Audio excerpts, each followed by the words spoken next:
ዘውዱ ሾው በመላው አውሮፓ የሚኖሩ ኢትዮጵያውያንና ትውልደ ኢትዮጵያውያን በማህበራዊ ኢኮኖሚያዊና ፖለቲካዊ ጉዳዮች ዙሪያ ያላቸውን ሁለንተናዊ ተሳትፎና እምቅ የህይወት ተመክሮ በጥልቀት የሚዳስስ በይዘቱ ለየት ያለ በአዝናኝ ገጠመኞች የተሞላና በማራኪ ጨዋታዎች የተኳለ ቴሌቪዥን ፕሮግራም ዘውዱ ሾው። ቁም ላለው ቁም ነገር ሲሹም ለተዝናኖት በያሉበት ዘውዱ ሾው።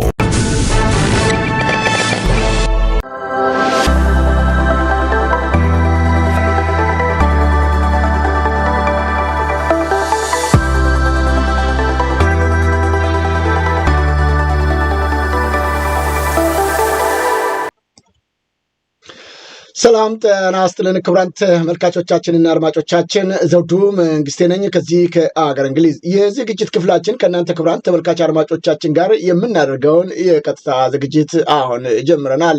እናንተም አብራችሁን ቆይታ እንደምታደርጉ ተስፋ እናደርጋለን። የዘውዱ ሾው ሚዲያ እንደሚታወቀው ሁልጊዜም ለእናንተ ክቡራን ተመልካች አድማጮቻችን ይሆናሉ፣ ይመጥናሉ የምንላቸውን እንግዶችን ጭምር በመጋበዝ ዝግጅቶቻችንን እንድትከታተሉ የበኩላችንን ጥረት እያደረግን እንዳለም ይታወቃል። ከዜናዎች ባሻገርም የኢትዮጵያን ወቅታዊ ጉዳዮችና እንደዚሁም ደግሞ ወደኋላ መለስ እያልን ታሪኮችንም እያነሳን እንግዶችንም ወደኋላ ያለ ታሪካቸውን እንዲያካፍሉና የኢትዮጵያ ሁኔታ ከዚህ ቀደም ወይም አሁን በተለይም ከንጉሰ ነገስቱ ጀምሮ በደርግ ስርዓት እንደዚሁም ደግሞ አሁን በህወሓትና እንደዚሁም ደግሞ በአብይ ዘመን ያሉትን ልዩነቶችና አንድነቶችንም ጭምርና የኢትዮጵያን ደረጃዎች በምን ሁኔታ ላይ እንዳሉ የሚገልጹ አባቶችን እናቶችንም እንደዚሁ እየጋበዝን እንግዳ ማድረጋችን የሚዘነጋ አይደለም። ዛሬ ደግሞ ይዤላችሁ የመጣሁት እንግዳ በጣም እንግዲህ ከእናንተ ጋር ብዙ የምናዳምጠው የምንሰማው ነገሮች አሉ። በጣም የሚገርም አንዳንድ ነገሮችን እንደዚሁ ከላይ እንዳነጋገርኳቸው የሚገርም ተሰምተው የማያውቁ ናቸው። በእኔ በኩል ምናልባት እናንተ የምታውቋቸውም ሊሆኑ ይችላሉ። በጋራ እናስማቸዋለን። ኢሳያስ አፈወርቄን በተመለከተ የሰጡኝ በጣም በርካታ ጉዳዮች አሉ።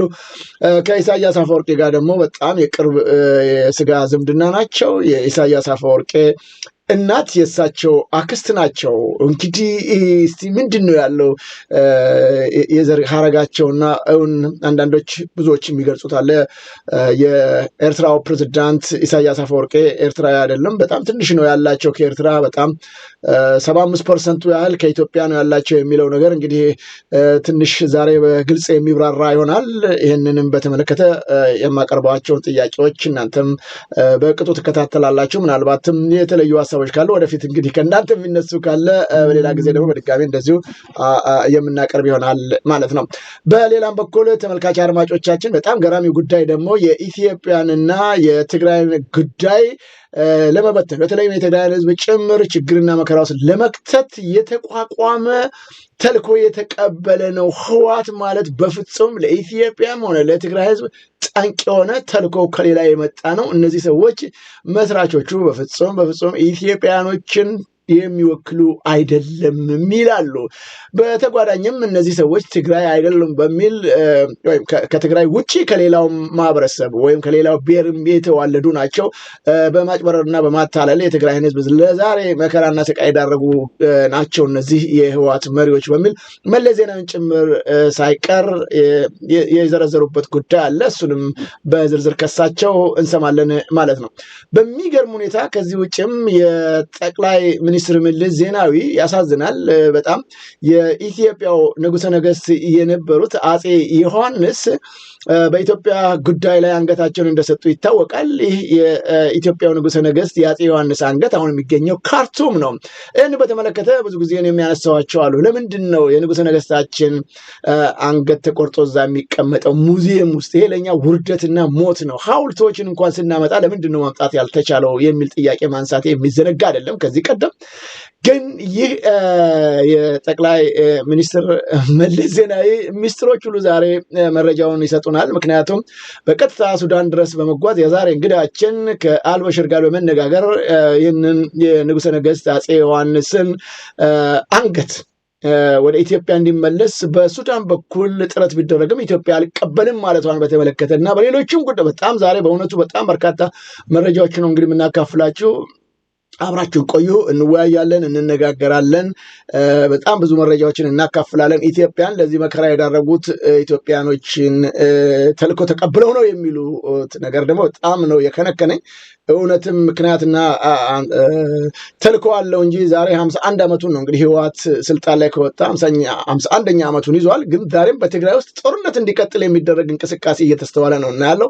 ለማንኛውም ከእንግዳችን ጋር የምናደርገው ውይይት እንድትከታተሉ ከወዲሁ በማክበር ጋብዛለሁ። ብዙ የምናነሳቸው ነገሮች አሉ። የዛሬ እንግዳችን እንግዲህ ከሀገራቸው ኢትዮጵያ ከወጡ ድፍን 45 ዓመታትን አስቆጥረዋል። አሁን የሚገኙት በአሜሪካ ነው፣ ዋሽንግተን ዲሲ። የዛሬ እንግዳችን ሀጎስ በላይ ይባላሉ። በጣም በጣም በጣም አመሰግናለሁ አቶ ሀጎስ በላይ። ጤና ይስጥልኝ። ለዘውዱ ሾው ሚዲያ ለተመልካች አድማጮቻችን በውጭም በሀገር ውስጥም ላሉት መረጃ ለመስጠት ፈቃደኛ ሆነው ዛሬ በዝግጅታችን በመገኘቱ ከልብ አመሰግናለሁ። ጤና ይስጥልኝ። ጤና ይስጥልኝ። እጅ እየነሳህ ወንድሜ ዘውዱ ይላል በግዕዘኛው ዘውዱ 3-4 ተረጓሚ ያለው ብቻ ግን እንደምን ዋልክልኝ። ላንተም ጋበዝከኝ በጣም አመሰግናለሁ። በእውነቱ ትልቅ ከባድ ስም ነው። ዘውዱ አንዱ እጀታም ነው። እንደገና ደግሞ ዘውዱ ራሱ በሚለው ትልቅ በጣም እንደው እንዲህ አይነት ስሙ ለልጆቻችን እንዲቆይልን ተስፋ አደርጋለሁኝ። ምክንያቱ የምዕራባውያን ሄርሞን ትርጓሜውን እንግዲህ እኔ ቤተሰቦች የወጡኝ ንጉሠ ነገሥቱ ሊወድቁ ሲሉ የተወለድክንህና ዘውዱ በቃ አደጋ ላይ ነው በሚል ነው ስሜ የተሰየመኝ ነው። ወደቁ ዘውዱ ነው የሚባለው። እንግዲህ እኔ የተሰጠኝ ምልክት ያ ነው። ንጉሠ ነገሥቱ ወይም ዘውዱ አሁን የለም በቃ በሚልበት ዘመን ነው እንግዲህ የተወለድኩት። ለዛ ነው ስም የተሰጠ ተብያለሁ። ምናልባት እርስዎ ደግሞ የተለየ ትርጓሜ ከሰጡኝ ቢነግሩኝ ደስ ይለኛል። እንደው ተመልካቾቻችን ምናልባት ዘውዱ የሚል ስም ያላቸው አብረው ቢያውቁ መልካም ነው ብዬ ነው። አመሰግናለሁ። እስቲ ያብራሩት። አዎ ዘውዱ የሚለው ዘውድ ነው። ዘውዕዱ እንደገና ደግሞ ሌላ ትርጓሜም አለው። የዚህን አይነት ምስጢረ ቋንቋችን አለመታደል እርግጥ ነው ላንተ የመጨረሻው አሁንም እንዳልከው አፄ ኃይለ ሥላሴ በኋላ እውነትም ሀገሪቱ ቅብአ ቅዱስ ቀብታ የምታነግሰው የሚያስተዳድራት አልታደለችም። ወዴት ሄዷል? ወደ ባዕዳው ዲሞክራሲ የሚለውን ገብተናል። ወደዛ እንገባለን። ብቻ ግን በጣም ምን ብዬ ልንገርህ ትልቅ ትርጉም ያለው ነው። እኔ እናቴ የወለዱኝ እናቴንም ጭምርት ዘውዲት ይባሉ ነበር እና ዘውዲቱ ናት ስልክ ትርጉሙ ልክ እንዳልኩህ ነው እና በጣም የጣምን ትልቅ ክብር አባባል ያለው ስያሜን እንድልፈልጌ ነው። ከልብ አመሰግናለሁ አቶ ሀጎስ በላይ። እንግዲህ አንዳንድ ነገሮችን ነካነካ አድርጌያለሁ። ወደ ውስጥ እየገባን በደንብ እናወራለን። ዛሬ ከእርስዎ ጋር በጣም የሚገርም ነገር ነው ያሉኝ መረጃዎች እና ከተለያየ አካባቢ ያገኘኋቸው መረጃዎች ናቸው። እሳቸውን አነጋገር ብዙ መረጃ አላቸው በኢትዮጵያ ጉዳይ፣ በትግራይ ጉዳይ የትግራይ ተወላጅም ናቸውና ሲሉኝ ነው ወደ እርሶ የመጣሁት እና የሰጡኝ መረጃዎች አሉ። የተወሰኑትን ለማካፈል ሞክሬያለሁ። እርሶ እንግዲህ በዝርዝር ያካፍሉናል፣ ይነግሩናል። ርዕሴንም እንዳዩት እንግዲህ የኢትዮጵያን ጉዳይ ህወሓት ለኢትዮጵያ እና ለትግራይ አይደለም የተመሰረተው ልዩ ተልእኮ ተሰጥቶት ኢትዮጵያን ለማፍረስ ነው የሚል ርዕስ ሰጥቼዋለሁኝና በቅድሚያ ወደ ጉዳያችን ሳንመጣ እስቲ አቶ ሀጎስ በላይ ማን ናቸው የሚለውን ተመልካች አድማጮቻችን እንዲያውቁልን እንደው ትንሽ እስቲ ያካፍሉን። የተወለዱ የታደጉ ወደ ውጭስ መቼ ወጡ? እንደው አመሰግናለሁኝ። እኔ እንደውም ትግራይ እንዳልኩኝ እንጂ እኔ የኢትዮጵያዊቱ የምድሪቱ ልጅ ነኝ። አያቶቼ አንዳንዱ ሰዎች ሰምተ እንደሆነ ኢትዮጵያ 3000 ዓመቷ ነው ይላል። አይ ይሄማ ክድአት ነው። መወረር ከጀመረች 3000 ዓመቷ ነው። ኢትዮጵያ ግን 7500 መድረኩን ይዛለች ከነቢያት ጀምሮ። አሁን ያኔ እኔ ዛሬ ያለችውን ኢትዮጵያ ከዛችሁን አልወጣም። አዎ እዛችሁ ላይ ነው ያለውኝ። ጥንቱማ ከወሰድኩት እስራኤል ዛሬ እስራኤል ተብሎ የሚጠራው ግብፅን ነው፣ ልበያን ነው፣ ዮርዳኖስን ነው፣ የመንን ነው። ጠቅላላ መቅረብ ይላል በአረብኛ ቅርብ ማለት ነው። እነዛን የቱኒዚያ እነዛሬ ሞሮኮ ተብለው የሚጠሩትም ሳይቀር የእናት ሀገሬ ምድር ነው የነበረው እና እኔ ደግሞ እንዳልከው ተወልጄ ያደግኩት አድዋ ነው። እኔ መታደሉ በቤተ ክህነቱ አካባቢ በልጅነቴ ትምህርት ጀምሬ ገና በህፃን እድሜ የነበር ሃይ ስኩል የጨረስኩ ማለት ሁለተኛ ደረጃ በለንደኖቹ ቋንቋ እንትን ለማለት አልፈልግም። ብቻ ግን ጎንደር ነው የጨረስኩኝ ቀዳማዊ ኃይለ ሥላሴ 11ኛ እና 12ኛ። ምክንያቱ እኔ አብዮቱ እንደመጣ በጣም ብዙ እንትን ነበርና እኔ ከአድዋ ወደ ሁመራ ሄድኩኝ። ሁመራ ደግሞ አጎቴ ያገኘው በቃ አዘንና እኔ ወደ ጎንደር ሄዶ ኋላ ደርግ ፋሲለደስ ቀየረው እንጂ ድሮ ሁለተኛ ደረጃ ትምህርት ቤቱ ቀዳማዊ ኃይለ ሥላሴ ነው የነበረውና እዛ ነበር እንትን ያልኩት። ከዛ በኋላ ተምሬም ወጣሁ። የአብዮቱ የአመፅ ጊዜ ነበር እና ጀማመሩ እንደዛ ነው የምልህ። ከዛ በኋላ እኔ ከአድዋ ወደ ጎንደር ለምን ሄዱ? ሃይስኩል አልነበረም እዛ? ወደዛ ወደ ጎንደር ለምን ሄዱ? ባይገርምህ እንደውም ሁለተኛ ደረጃ የመጀመሪያ የነበረችው 1902 አንደኛ ደረጃ ትምህርት ቤት ተሰራ አድዋ በአፄ ምኒልክ ዘመነ መንግስት ማለት ነው። ሁለተኛ ደረጃ ደግሞ በ1957 ዓመተ ምህረት እኔ የ7 ዓመት ልጅ እያለሁ ነው ተመሰረተ። አክሱም ከ10ኛ ክፍል አድዋ 12ኛ ክፍል ይጨርሳል። ሽሬ ከ8ኛ ክፍል አድዋ 12ኛ ይጨርሳል። ኦሃይን ኤርትራ ሳይቀር ኤርትራ ነበር አድዋ ነበር የሚጨርሰው። ወርቃምባ ተንቤንም 12ኛ ክፍል አድዋ ነበር የሚጨርሰው። ከዛ አልፎ ግን ብዘት፣ እንትጮ፣ ፈረስማይ፣ ኃይሌ፣ ነበለት፣ ዕዳጋ ዓርቢ የሚባሉትን ጠቅላላ አድዋ በአውራጃውነት በጣም ትልቅ የነበረው በአውራጃውነት የነበረው ወረዳዎች ወደ 13 ወረዳዎች የነበረበት እንደመሆነ መጠን በጣም ሰፊ ነበር እና ያነ ጊዜ የአብዮቱ ገና ከአብዮቱ በፊትም የነበሩ ስለ የአመፅ ትግል ቅስቀሳዎችም ነበሩ። አሁን ያኔ ጊዜ እኔ ልጅ ነኝ፣ የሃይ ስኩል የሁለተኛ ደረጃ ትምህርት ቤት ተማሪ ነኝ። ግን የነበሩትን እኛን ቀውጦቹ ነበሩ እና አሁን እኔ አባቴ በጣም የታወቁ እንደውም ሸምጋይም እንደ ጥብቅናም ይሰሩ ነበር። ከገጠር ቤቱ በተለይ አያቴ ሊቀ ካህንም ስለነበሩ በቃ ፈሩ። ኋላ እኔ ደግሞ ያኔ ስጋትን አየሁኝና ወደ ሁመራ ሄድኩኝ። ከዛ ሁመራ አንድ ክረምት ከረምኩና አጎቴ ዘንድ ተገናኘው። እርሻም ነበረው።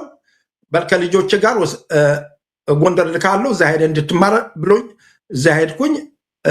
በቃ ጎንደር ሄድኩኝ ነው የምልህ። ኦኬ እንግዲህ 12ኛ ክፍል እዛው ጎንደር ጨረሱ። ከዛ ወዴት ነው ጉዞ ያቀናው? ወደ ሐረር ሄድኩኝ። ለምን ሐረር ያስከሄደኝ ምንድነው? ጦር አካዳሚክ ላይ ሄድኩኝ። ምክንያቱ በነበረኝ የትምህርት የስነ እውቀት የነበሩንን የትምህርት ቤት ዋና እንትኑ በቃ የሚሞላ ነበር እና እኔ ደግሞ ሞላሁኝና ተቀባይነት አገኘሁ። ሄድኩኝ። አሁን ሚሊተሪ አካዴሚክ እና ፖሊስ አካዴሚክ እኛ ደግሞ 4ኛ ኮርስ ነን። እኛ በደንብ እየነገርኩ ነው። 4ኛ ኮርስ በእኛ ጊዜ የደርግ የመጣበት ዘመን ነው እና አጋጣሚ ሆኖ እኔ ከሐረር ጨርሼ ኤልባቡር ተመደብኩኝ። ከኤልባቡር ወደ ሰሜኑ እንደገና በጎጃም ጎንደር ያኔ ብዙ ጦርነቶች ነበሩ። ወደ ኤርትራ ተሻገርኩ። በኡም ሐጀር አድርገን ገሉች ገርገፍ ገሉች ተሰነይ። ከዛ በኋላ ኤርትራ ብዙ ቦታዎችን አውቀዋለሁ። ለተወሰነ ጊዜ ቆየውን። ከዛ ግን ወጥቼ 4 ጓደኛሞች ነበርን፣ ጓዶች ነበርን። 4ታችን ሆነን ከኤርትራ አንዲት መኪና ይዘን የሚሊተሪ ትራክ ይዘን ጠፋን እና የትግራይንና የኤርትራን የሚያዋስነውን እንትን እየያዝን ደረስን። ልክ ተከዘ ማይሰራው ከሚባለው ወደ ሸራሩ አካባቢ ነው ገባን። አጋጣሚ ጥሩ ጊዜ ነው የነበረው። እዛ ቱክሪሮች ነበሩ ከናይጄሪያ የመጡ እነዚህ የእንትና ቤተሰቦች የሳሞራ ዮኑስ ቤተሰቦች ልበል እነዚህ ቢያፍራዎች የመጡትን እዛ ነበሩና ተከዜ ወንዝ ለማሻገር ጣውላ ሰርተው ያቺ መኪናችንን አሻገሩልን እንድልፈልጌ ነውና ልክ በቃ ለመጥፋት ከሚሊተሪው ለመጥፋት ነው ያደረግነው እና በረሃውን ተሻግረን ልክ ለምንድን ነው መጥፋት የፈለጉት? እርስዎ እንግዲህ በጦር አካዳሚ ሰልጥነው ተመርቀዋል። ከዛ በኋላ መኪና ይዘው መጥፋት ለምን ፈለጉ? ምንድነው ምክንያቱ? ለምን ፈለግናው? እኛ ከነበሩት ሲኒየር እንትኖች የወታደራዊ የነበሩትን በስነ ሐሳብ እኛ ወጣቶችንን እና በተለይ ደግሞ ያኔ ጊዜ የነበረውን በብዙ ስብሰባዎች ላይ እጃችን አውጥተን እንትን ስንል አንድ ጎንደር የነበሩ ጀነራል ታሪክ የሚባሉ በጣም ጥሩ አባት ናቸው። እሳቸውና አንድ ኤርትራዊ ደግሞ ኮሎኔል ስብሃቱ የሚባሉ ነበሩ። በተለያየ ጊዜ ሰምኑና እኔም በተለይ ኮሎኔል ስብሃቱ በጣም አማከሩኝና እናንተ ልጆች ያለ ቅጡ እንትን እንዳትጠፉ ብለው ለምበቃ ለምንወጣበት መንገድ ያማከሩን እኒህ አባት ነበሩን። ምናልባት ከነበሩ ሲኒየሮቹ በቃ እኛ ደግሞ በቃ ባገርም አንዱ የኔ አብረን የጨረስነው የጠለምት ልጅ ነበር። አንደኛው ደግሞ የኤርትራ ልጅ ነበር ፍቃዱ የሚባል፣ እኔ አራተኛችን ኃይሉ የሚባል የክልታው ልጅ ነበር። አራታችን ነን አብረን ከዚህ ቦታ እንድንወጣ አምን የወጣ ነው። ልክ በቃ ወጥተን በእውነቱ እግዚአብሔር ነው የረዳን። ምንም ያለ ምንም ተከዜ ተሻገርን። ትኩሪሮችን መኪናውን አሻገሩልን። ከዛ ግን ልክ ማይሰገን ከሚባለው በረሃ ላይ መኪናው ትተን በአደባይና ራውያን አካባቢ የሚባለው አቋርጠን ልክ ወደ ሱዳን ቦርደር ስንደርስ ኢዲዎች አገኙን። ኢዲዎች እኛ ልብስ ከገበሬዎች ገዝተን አጋጣሚ ልክ ገበሬዎች መስለን እርሻው ላይ ነበርና ለሊዝ ወጡ። ኢዲዎች በጣም ብዙ ናቸው ሲሉ እዛ በኋላ ማነህ ሲሉኝ እኔ እንደ ተራ ገበሬ ገሌ ነኝ አልኩ። ምንድነው ተራ ገበሬ? አራታችን እንደዛና አሁን ዩኒፎርም የለንም ወኮረዲ ገዝተናል። መጨረሻ በቃ ከኛ ጋር መታገል አለባችሁ ብለውን እንደገና ይዘውን የት እንገባለን? ከሱዳን ቦርደር ወደ ተከዘ የተመለስን እነ ግይጽ አልፈን እና አድጎሽ አልፈን ወደ ተከዘ ወደ ሸራሩ መሻገሪያው ደረስን። መጨረሻ እዛ ላይ አንድ አብሮኝ የሰለጠነው ሻምበል ጥላሁን ከበደ የሚባል ልክ መጣና አየን። ያኔ ሐረር እያለን ሲያስተምረን የነበረው አንድ አይሁድ ቆርቆሮ ራስ ነበር የሚለን ሁሉ ጊዜ ስንቀላለድ፣ ያቺ ስያሜ ያለች መጣና ቆርቆሮ ራስ ብሎ ሲያቅፈኝ እንዴት የታውቋለህ ይሉት ነው እንዴ? አራታችን አሰሩን። ግን ያ የደርግ ሰላዮች ነው ብለው አራታችን ግፋችን አገኘን። መጨረሻ ግን አይነገርናቸው። እኛ ማለት ያለብን ነው ገበሬ ነው። እኛ ግን አዎ ጠፍተን ነው መኪናችን እንደዚህ ቦታ ይገኛል ብለን ትናልናቸው። ባይገርምህ ምህረት ተደርጎልን መኪናው ዱር ስለነበር የሆነ ቀጥ ሸፋፍለን ነው ስለነበር ይዘን ሄደን አገኘነው። መኪናው እንደልፈልግ ነው እና እንደዛ ነበር ያደረግነው ነው የምልህ። ኦኬ። ከዛ ሱዳን ገባችሁ? ከሱዳን አሜሪካ ገባችሁ እርሶ? ከዛ ተመልሼ ከኢዲዎቹ ከህወሓት ጋር ጦርነት ነበር። በቃ ከሱ እኔ የወልቃይትና በተለይ አካባቢ እስከ ጸገዴ ድረስ ለየት ያለ ስምሪት እንድንናገር እንድንሰብክ። ምክንያቱ ኦልሬዲ እንደነገርኩ ከኢልባቦር በጎጃም አድርገን በዛ አድርገን ነው ወደ ኤርትራ ያለፍነው እና ያኔ ትንሽ ስምሪት ተሰጥቶ ነበር። ግን ከጓደኞቼ ጋር ተገናኘን። መጨረሻ ጠፍተን አራታችን ሱዳን ገባን። ገዳሪፍ የሚባለው ገብተን ለተወሰነ ጊዜ ነገርናቸው ለሱዳን መንግስት። ደግሞ በጣም የተባረክን መሪ ነው የነበረው። ያኔ ገብተን አሳወቅን። በኋላ ልዩ መታወቂያ እንዲሰጠንም ተብሎ አድርገናል። ከዛ በኋላ ግን ሱዳን እንደገባን ሌሎች ጓደኞችም አገኘን። ኢህአፓ ነበር፣ የህወሓት ነበር፣ የኢዲዩ ነበር። በስነ ሐሳብ ልክ ጥሩ የሆነ ጸረ ዲሞክራሲ ነው ወይም ጸረ ማርክሲዝም ነው በሚለው ሐሳቦችም ስናሸናስርና ያኔ ጊዜ ከነበርነው አንዱ እኔ ነበርኩኝ። በተለይ በእኔ ላይ ሻዕብያና ህወሓት በጣም የተጎዳኙ ነበር። ሁለቱም ኃይላቸው በጣም ነበር እና አንድ ኤርትራዊ ጓደኛዬ ወጉት፣ እኔንም ወጉኝ። አልሞትኩም፣ ሰርቫይቭ አደረግኩኝ። ግን ያጀምረን ነበር ትግሉ። ህዝቡ ለምን ለዚህ አመጻትን ራሱ ህዝቡ እንትን አድርጎ እናንተ በምትገሩት ሳይሆን ህዝቡ ራሱ የራሱ ትግል እንደመሆነ መጠን በሌላው አመለካከት ነበር ሰፋ አድርገን ያስቀመጥነው። ለምሳሌ አሁን በሻዕብያ ላይ ክፍል ሐለዋ ሰውራ ተብሎ የእስር ቤቱ ወይም መደስከል ወይም ደግሞ ተረሸን የሚለውን በህወሓትም ባዶ ስድስት የሚባለው ይሄንን ክሪቲክስ እናስቀመጥ ነበር። በኢሃፓም ነበር ይሄንን በሙሉ የመጡትም አተልትለን እንጽፍ ነበር። አንደኛ ማርክሲስቶቹ በምዕራባውያን የበቀለ ነው ብለን እኛ ነበር የምንጽፈው። ሌላ ይጽፍ ነበር፣ አያውቁትም፣ እውቀትም አልነበራቸውም። ምክንያቱ ደርግም ማርክሲስት ነው፣ ህወሓት ማርክሲስት። ጋዜጣ ነበረ ወይስ በምን ላይ ነው የምጽፉት?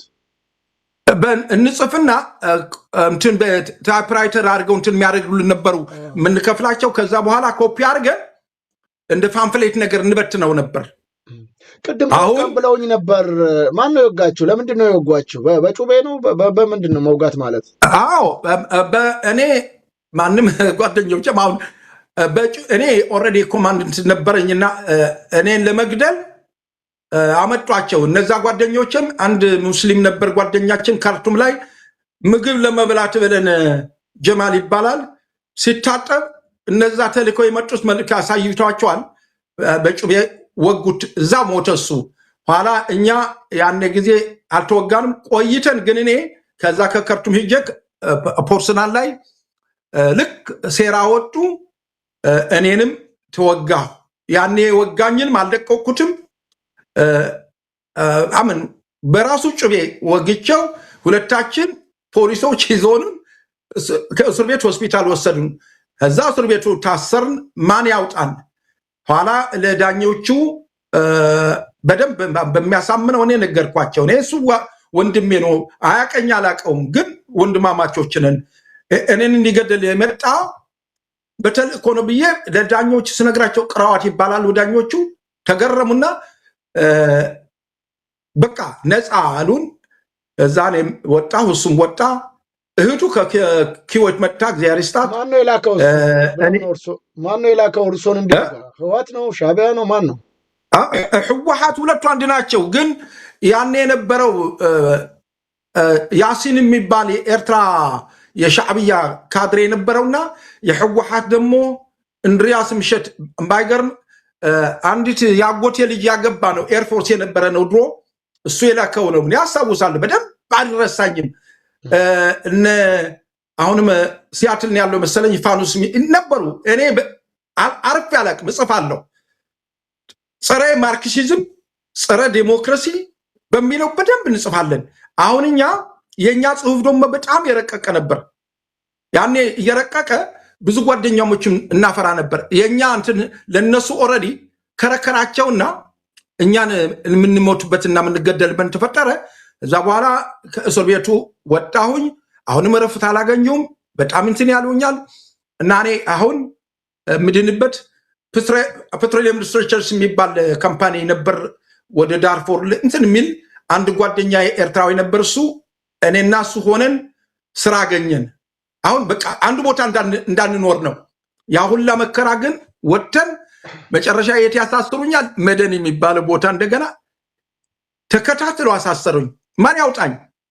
ወደ 6 ወር ነው ቆየሁኝ። እዚህ አሜሪካን ያለው አንድ ጓደኛዬ የዩጎዝላቪያ ኮንስትራክሽን ሰራተኛ ነበርና መታሰሬን ሰማና ለዩጎዝላቪያ ኮንስትራክሽን ሄዶ ዋስ እንድትሆኑልኝ ለጓደኛዬ ብሎ መጥቶ ተዋሰኝ። ከዛ ቀረብኩኝ፣ ለዳኞቹ ነገርኳቸው። እኔ በፊት ወረቀት ተሰጥቶኝ ነበር። አሁንም እኔ ጸረ ማርክሲስት ነኝ፣ ዴሞክራሲ ምናምን የሚባለው እንትን የለውበትም። እኔ ግን የማንም ጠሩኝ አላቅም፣ ማንም ሰው አልጠላም። እኔ ግን ስለ ጻፍኩኝ ነው በሚለው ሬድ ክሮስ መታወቂያ ወይም ደግሞ ሬድ ክሮስ ካርድ የሚለው ተሰጠኝ። ልክ ያኔ ካርድ ይዤ ፖርትላንድ ስመለስ ፒተር ሄርማን የሚባሉ ሰውዬ ስለ እኔ ስለ ጓደኞችም ስናጠኑ መጨረሻ ፈልገው አገኙን።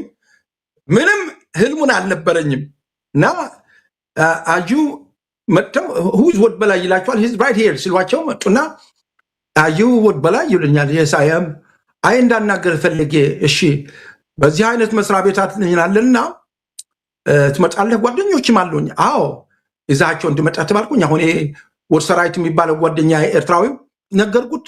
አለቀሰሱም፣ ተደሰተ። መጨረሻ ጓደኞችም አገኘኋቸው፣ ሄድን። ሰውየው ያሉኝን ነው If they kill you here, you be ended up dead here. Or if you kill someone, you be in jail forever. Then I'd rather መንገድ ሰጥሃለሁ ምንድን ስላቸው I can give a choice Australia, Canada or United States of America ይሉኛል። ነው አሜሪካ አልኳቸው። ከአሜሪካሙ የት መሄድ እንደምትል አንተ አይነት ከአንተ ባህል የመጣነህና ብለው ያኔ ስፖንሰር ተደረግኩኝ። ወደ አሜሪካ መጣሁ ነው የምልህ እና እግዚአብሔር ይመስገን በቃ እዚህ ገባሁ ነው የምልህ። አሁን 45 ዓመት በአሜሪካ ቀርብ ያለው። አዎ የሚገርም ነው። እስቲ አንድ ነገር ወደኋላ ልመልስና እንቀጥላለን። እንግዲህ እርስዎ ቅድም ሲነግሩኝ የትውልዶት ቦታ አድዋ ነኝ ብለዋል። በዛ ላይ ትግራይ ኖት። በህወሓት ውስጥ ደግሞ ትልቁን ስልጣን ይዘው የነበሩት የአድዋ ልጆች ናቸው፣ መለስ ዜናዊን ጨምሮ አቦይ ስብሃት፣ ሌሎችም ሲጠሩ እንደውም ብዙዎቹ ትግሬዎች ጠቅላላ ኮንትሮል ያደረጉት የአድዋ ሰዎች ናቸው ይባላልና እርስዎ ከህወሓት ጋር ተቀላቅለው መታገል ሲገባዎት ለምንድን ነው እንደገና ከነርሱ ጋር ግጭት ውስጥ የገቡት? ምንድን ነው ምክንያቱ? አንደኛው በደንብ እነግርሃለሁ። እንደነገርኩ ተገራፊው ተቀጥቃጭው እንደነገርኩ በዚህ ልጀምርልህ። የመጀመሪያ ኤሌመንተሪ አንደኛ ደረጃ ትምህርት የተሰራች የመጀመሪያ ሁለተኛ ደረጃ ትምህርት የተሰራች በመለስ በስብሓት በጻድቃን በአተ ገብሩ በስዬ አብርሃ በሁሉንም የህወሓት አመራሮች በኢህወደግ ዘመን የትም የተለያዩ ዩኒቨርሲቲዎች የተለያዩ ኮሌጆች ተሰርቷል። ትግራይ እንኳን አዲግራት፣ ማይጨው፣ እንደርታ፣ ሽሬም ኮሌጅ አለው። የአክሱም ይለያል። የአክሱም በምዕራባውያን ቅኝት ግዕዝ ለመግደል የተሰራው ዩኒቨርሲቲ የአክሱም ህዝብ ሰርቶት አይደለም፣ ግን እንድታውቀው ፈልጌ ነው። ኮሌጅና ዩኒቨርሲቲ የሌላት አድዋ ናት። አድዋ ነች። ባገርምህ አድዋ ሶስት ትርጉም አለው። ዑድውሃ ማለት ክበብዋት ነው።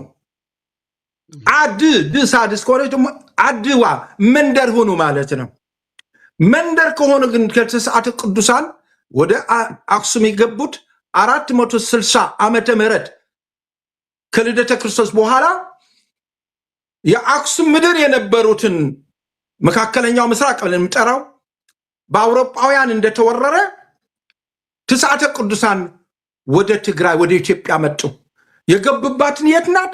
አክሱም 460 ገቡ። 461 ደግሞ ሶለዳ አድዋ ገቡ። ባገርም ተስዓተ ቅዱሳኖቹ እና አቡነ ገሪማ እና አቡነ ገባ እና አቡነ መንጠል በሙሉ የነበሩት እዛ ላይ ናቸው። አሁን እንዲያ ብዬ ስልህ አድዋ የማንም ኢትዮጵያዊ መሰረት ታሪክ 5 ዝፋን ተብሎ የሚጠራው እዛ ነው የነበረው። አሁን ያለችውን አድዋ አፄ ዮሐንስ የቆረቆሯት ናት። ከዛ በፊት የነበረው አድዋ ግን ፈረስማይ ነው። ማንም ታሪክ ይህንን ያውቃል ብዬ እውነቴን ነው የምልህ የኮኬዥያን እውቀት እንጂ የራሱ ታሪክ ያውቃል ብዬ እኔ የመጣሁበት ስለሆነም የለም። አያቴ አንድ መጽሐፍ የጻፉት ነበር። እዚህ አይተ ሀገር ደብረ ነቢያት ሐዋርያት ቅዱሳን ወሀገረ እግዚአብሔር የምትል ትልቅ መጽሐፍ ነበራቸው።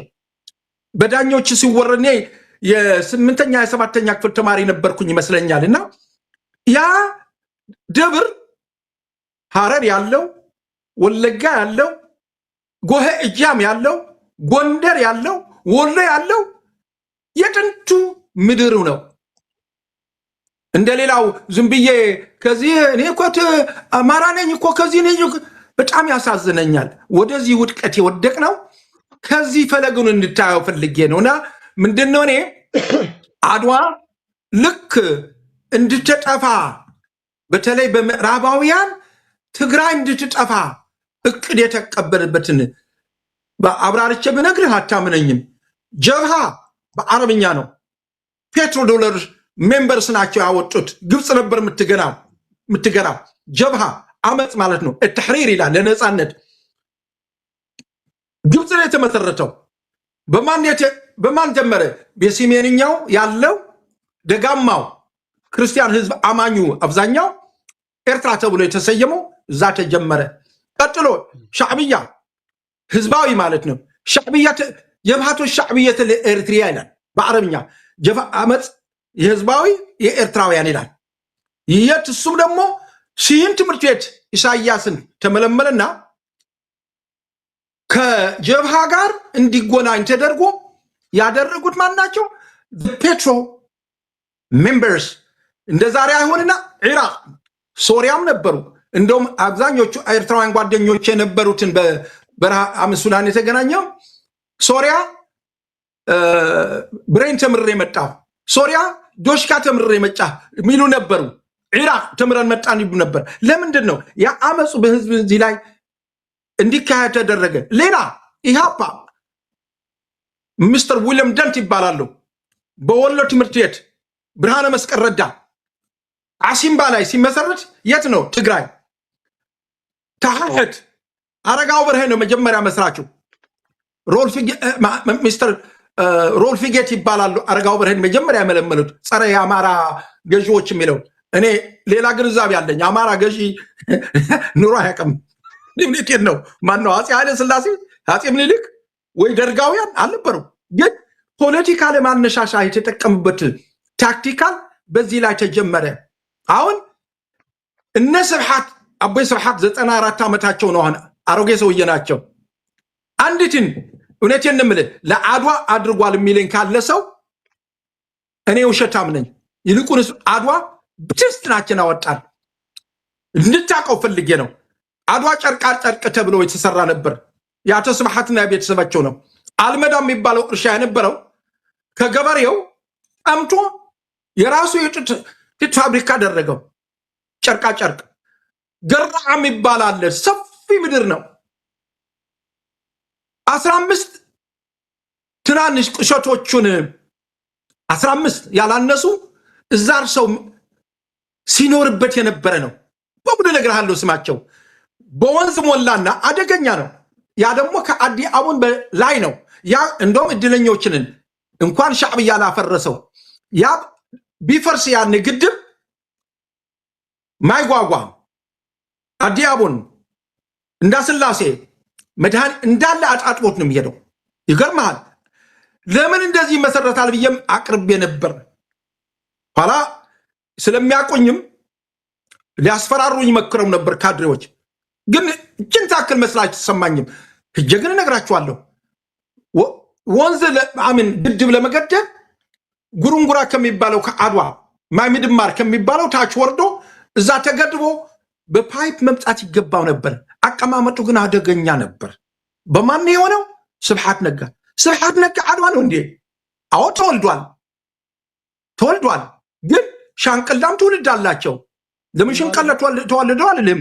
ጉምዝ ትውልድ ለምን ኖራቸው? ምክንያቱ ኢትዮጵያንን ከህብሩ የነበሩት ናቸው።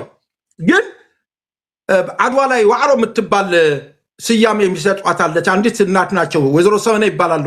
ሳህሉና ለባስ በስዑል ሚካኤል ዘመነ መንግስት ከጎንደር በግዞት የመጡ ነበር። ሁለቱ ወንድማማቾች የነሱ አገልጋይ የነበረች ናት ወይዘሮ ሰመነ። ባሏ ስለገደለች ግን ዋዕሮ ይሏታል አድዋ ላይ።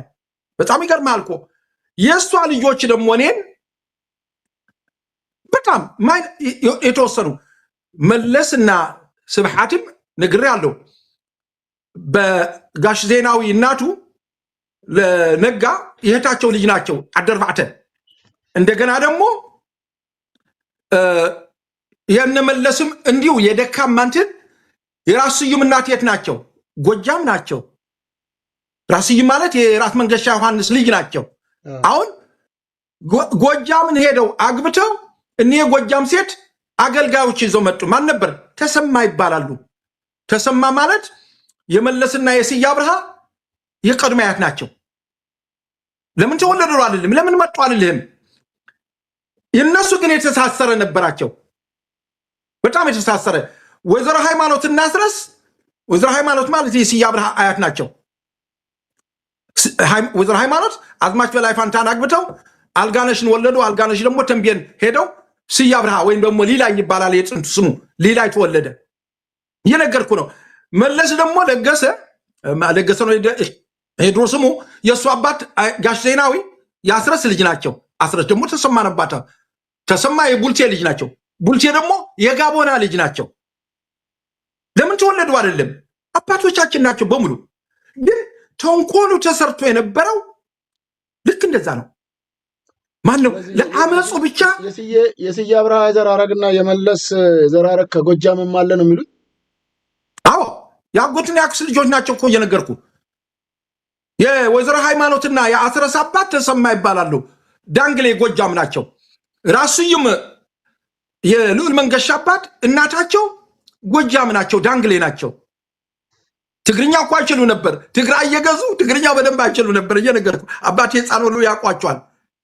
ተመልከት አሁን የአፄ ዮሐንስ የአፄ ዮሐንስ ማንም ያን የነበረው እኮ ጋብቻ በኢትዮጵያውያን ላይ የነበረው የትም ተወለድ ጋብቻ አለ።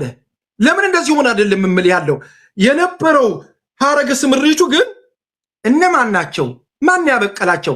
ህወሓት የመጀመሪያ የመሰረተው ነግሬያለሁ። አረጋው በርሄ ነው። አረጋው በርሄ በአዲስ አበባ ዩኒቨርሲቲ እያለ ሚስተር ሮልፍ ጌት የሚባሉ ጸረ አማራ ትግል ከጀመርክ እናስታጥቃቸዋለን አሉት። ፒስ ኮር ነው የነበሩ። እሱ ጀመራት።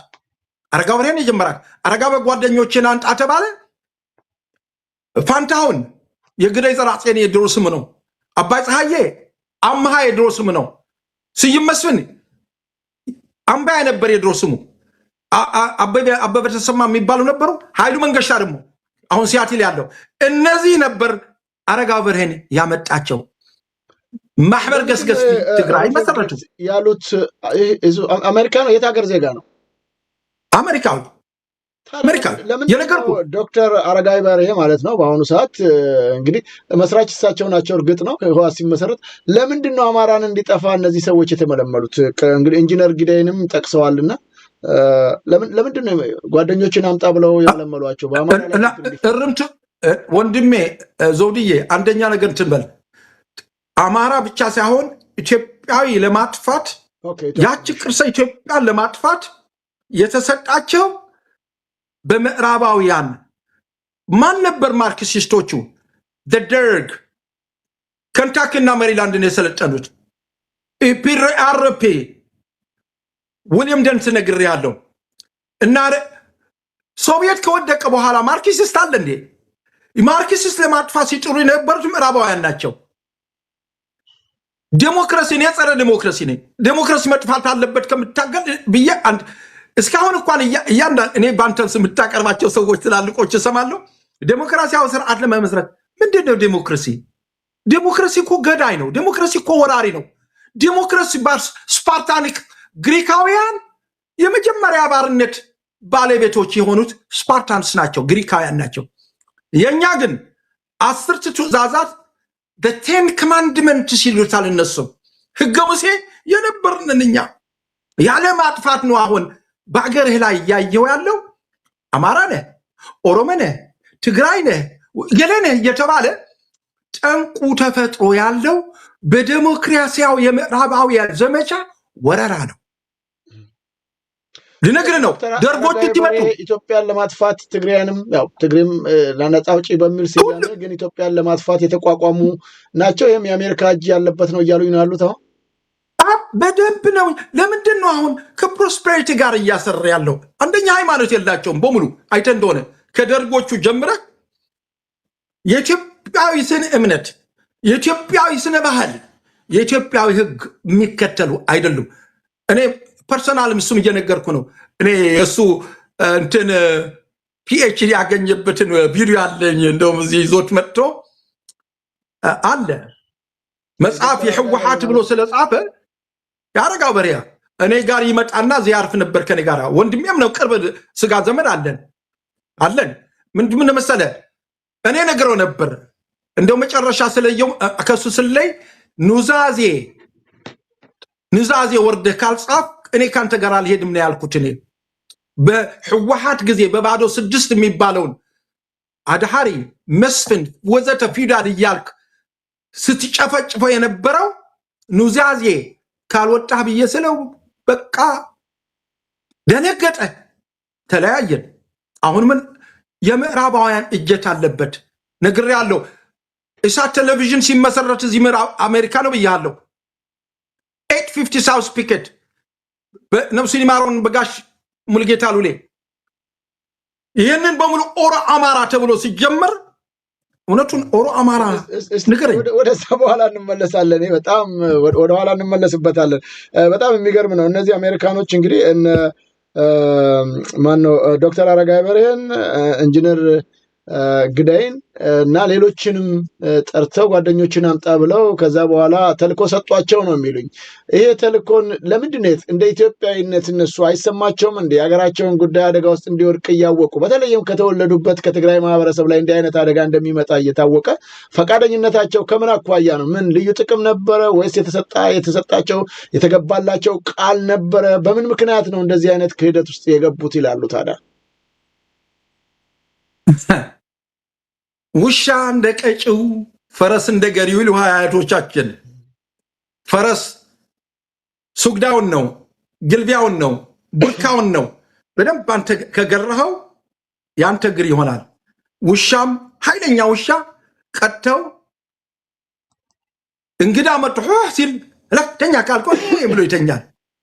እነዚህ ደግሞ እውነቴን እንምልህ ከቋንቋው ጀምሮ ከእውነቱ ከስነ እውቀቱ ጀምሮ ተሳስተሃል በለኝና ነግርሃለሁ። እኔ እያንዳንዱ measure in a degree የነገርኩ ነው። measure in a degree ዲፕሎማ፣ ባችለርስ፣ ማስተርስ፣ ፒኤችዲ ይሄ ለኢትዮጵያዊ ምኑን አይደለም።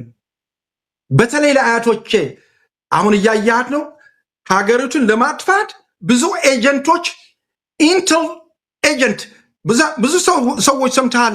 ኢንተሌክቹዋል እኮ ነው ኢንተሊጀንስ እኮ ነው ሲል እኔ ግን በሬዲዮ እዚህ ስከራከር ነበር ከብዙዎቹ አሜሪካውያንም ጓደኞቼ። እኔ ሀገሩ በጣም እኔ ህጉን ስለ ክርክሩን ደስ የሚለኝ ነገር ያለው ትከራከራለህ። ምክንያቱ ተከራክረህ ምንትን የሚያደርግ የለም እና ምንድን ነው እያንዳንዱ ለዚህ ጥፋት ኤጀንት ሆኖ ኢንተል ኤጀንት ይልሃል። ኢንተሉ ኤጀንት ትሆናለህ። ኢንተል አክቹዋል ይልሃል።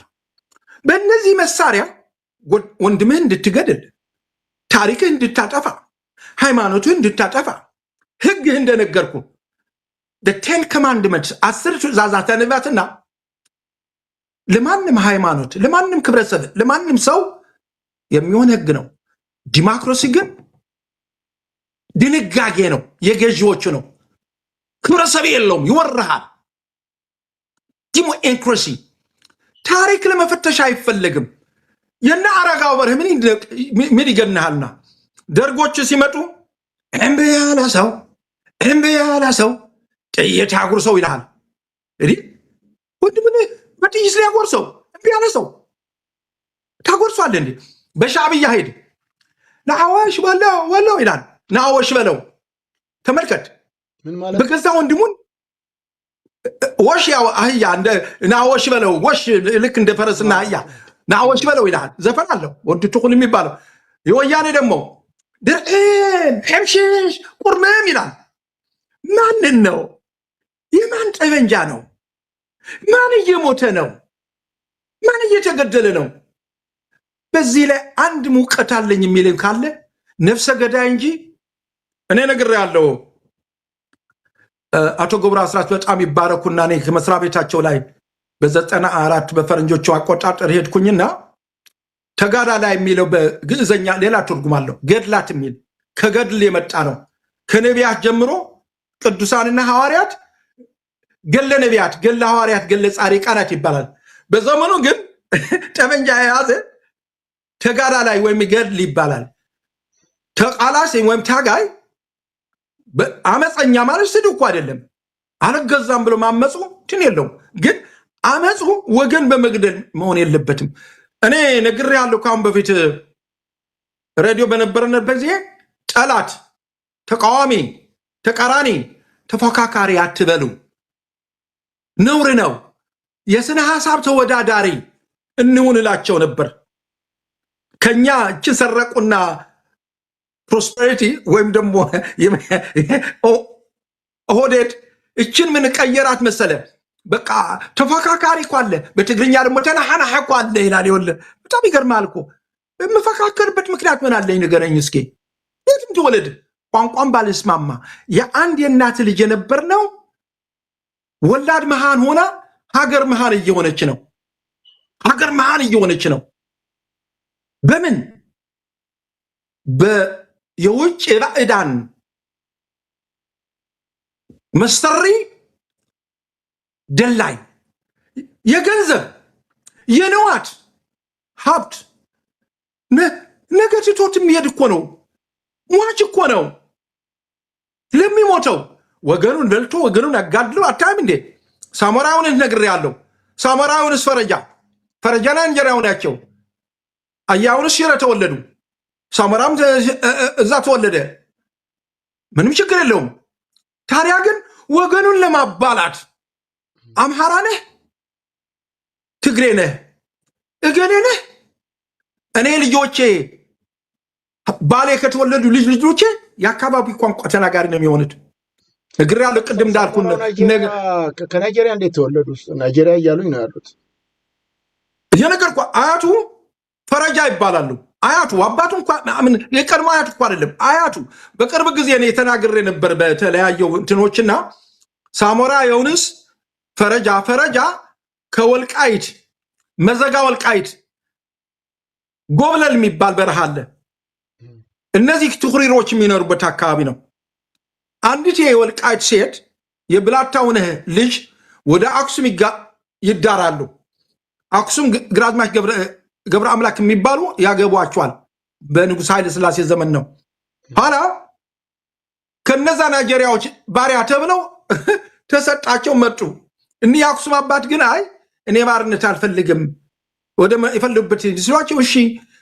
ከዛ ከአክሱም ተነስተው ሽሬ አዲ ኢታ የምትባለው መንደር ላይ ጠላ ጠማቂ ሴትዮ ጋር ተጠግተው ቆዩ።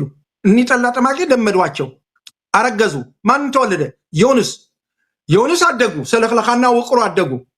እሳቸው ደግሞ ቆሐይን ከመረብ ተሻግሮ የመሐመድ እናት አግብተው መሐመድ ተወለደ። ሳሞራ ህወሓት የሰጠው ስያሜ ነው። የምዕራብ አፍሪካ አንድ የታጋይ የነበሩ ስያሜ የተሰጠው ስያ ነው። መሐመድ ግን እየነገርኩ ነው አያቱ ናይጄሪያ። በቅርብ ጊዜ ምን ነበር እኔ አባቴ እኮ ከወልቃይት ነው የመጡ ብሎ እኔ ይህንን አንድ ሰው እየጠይቆኝ እንትን አድርጌው ነበር፣ በደንብ አድርጌ አብራርቼው ነበር። እና ሳሞራ የውንስ በተለይ የትግራይ ተወላጆች በወታደር ላይ የነበሩት የአማራ ተወላጆች የነበሩትን በሳሞራ የውንስ ምን አደረገ? የፕሮቴስታንት አማኝና የውሃቢስት ሙስሊምና አማኞች በኦህዴድ ትልቅ ቦታ እንዲይዙ ያደረገ ሳሞራ የውንስ ነው። ጆቤ አበበ ተክለ ሃይማኖት በሱ ተታለው ነው። አሰፋ ብርሃ የስያ ብርሃ ወንድም ነግሬያለሁ። ዋሽቼ ከሆነ መልካቸው እያቸውና እኔ ይቅርታህን ጢም ያላጭም እኔ ብዙውን ኢትዮጵያ ላይ እንደሆነ አንተም ተባረክ አለ ጢሙን ሪዙን ለጫጭቶ ልክ የምዕራባውያን ሙልጭልጭ ነው የሚታየው። ኢንክሉዲንግ አቤ ሰሓት ሽማ አሮጌ አይደሉም እያቸው የስያ ብርሃና ወንድምየው ተመልከት ልምበጩ ልክም እንደሚመስሉ ታሪካችን። ምክንያቱ አንደኛ እነሱ የሰለጠኑ ይመስላቸውና ኦልሬዲ ህሊናቸው በሙሉ በገንዘብም በአእምሮም ምንፍቅናም በሙሉ የሉም ነው የምልህ። ይቅርታ ማንም ሰው ኢትዮጵያዊ እየተሳደብኩኝ አይደለም። እነዚህ ገዢዎች ናቸው በሙሉ። አንተ በሬዲዮ የምታቀርባቸው አሁን ትላልቅ ሰዎቹ አያለሁ ብቻ ያለው በየቤተ እምነቱ እነግራቸዋለሁ። እኔ ማዕረግ ይችናት በአሜሪካ በለንደን በተለያዩ ኢሚኒዜሽን ኢሚናይዝ እንዳይሆኑ ልጆች እኔ ሂውማን ሪሶርስስ የዲስታይቀ ተከራክር ያለው። ምክንያቱም ኢሚናይዝ የሚደረጉት ሆርሞን ነው ወይም ደግሞ አንድ የሆነ እንትን አለው። እነዚህ አሮጊቶች ግን ኢትዮጵያውያን የአባቱ ቂምና የአባቱ ሪዝ ለጫጭቶ አሮጌ በሙሉ የዚህ አይነት የክብር የባህልም ይህንን እያለ እንደገና ተመልከትልኝ በገዛ ወገንህ ላይ መካሪ ስነ ሐሳብ የምትክብበትን ወገንህ የምታድንበትን እንደ ዩጎዝላቪያ ያለ ማፈራረስ ምዕራባውያን ጨርሷል። ይሄ ሰማዕት የሆነው ከጎንደር ይወለድ፣ ከቡልጋ ይወለድ፣ ከከፋ ይወለድ የእናት ልጅ እየጠፋ ነው። አብይ አህመድ በእነሱ አንቀልባ ታዝሎ ያደገ እኮ ነው። የነገር እኮ ነው። ክፋቱ በደንብ ይዞት የመጣው ምንድን ያለህ ራሱ ሲናገር እኔ ከበረሃ ማፍረስ ከበረሃ ማሸነፍ የከተማው ደግሞ አውቀዋለሁ እኮ ብለዋል። ምን ለማድረግ? ወገኑን ለመግደል። ምን ለማድረግ? ወገኑን ለመበታተን። ተጨርሷል እኮ ፕሮስፐሪቲ። የፕሮስፐሪቲ ፕሮቴስታንት ያበቀላቸው ፔንቴኮስታል ፕሮስፐሪቲ፣ ሄሪቴጅ፣ ሰቨንዴ አድቨንቲስት፣ ማርሞኒክ፣ ሳይንተል በሙሉ ይሄ ክርስቲያን በሚለው የውሸት ቅንጅት ጨካኝ የሆነው ወገኑን የሚያጠፋ ገንዘብ ስዊሽ ነው ሊያስቀምጥ ወይስ የት ነው ሊያስቀምጥ? ባለ ገንዘብ እንዲባል ነገ ትቷት ለሚሄደው አንዲት ምናምን ጨርቅ እንኳን ደርቧት የሚሄድ የለም። አፈር ይበሉዋልና የዚህ አይነት ግንዛቤ ናቸው ምታያቸው። ምን እሱም ብቻ ስላለ የነ ጻድቃን ብነግርህ አታምነኝም። በጣም አቶ ሀጎስ ወደፊት ስለሚጠጉ ትንሽ እየተቆረጡብኝ ነው። እንደሱ እና ወደ ግራ የሆኑ ብዙ ጊዜ ስሜታዊ ሆነው ስለሚናገሩ ወደፊት ሲጠጉ እየተቆረጠ ነው። ምን ላድርገው? ይቅርታ፣ ምን ላድርገው? አለመታደል። እውነትህን ነው።